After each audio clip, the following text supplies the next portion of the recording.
Kuna watu wakisema wanapenda sehemu wanajua hapo wao ndo wamefika. Hawana sehemu nyingine ya kwenda, wanataka waanzishe maisha na hapo. Sasa wewe mwenzako anataka anzishe maisha, kumbe wewe mwenzetu upo na mambo yako binafsi. Tusiwe tunafanya hivyo jamani. Hapana. Yaani tusiwe tunafanya hivyo kwa sababu mwisho wa siku wewe mwenyewe hujui unajitengenezea mazingira gani. Leo umeondoka kwake, umekimbia ukaenda kwa ulikoenda. Mwisho wa siku wewe unakuja kupata mtu mwingine. Dunia hii watu tunakutana sio milima sisi. Kila sehemu unaweza kukuta kama mtu miaka 5 miaka 6 kuja kustuka na kukutana naye sehemu ambayo haukutarajia kukutana naye.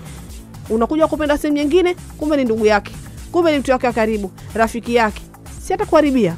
Hivyo wengine tukiwa tunafanya vitu, tuwe tunajifikiria mara mbili.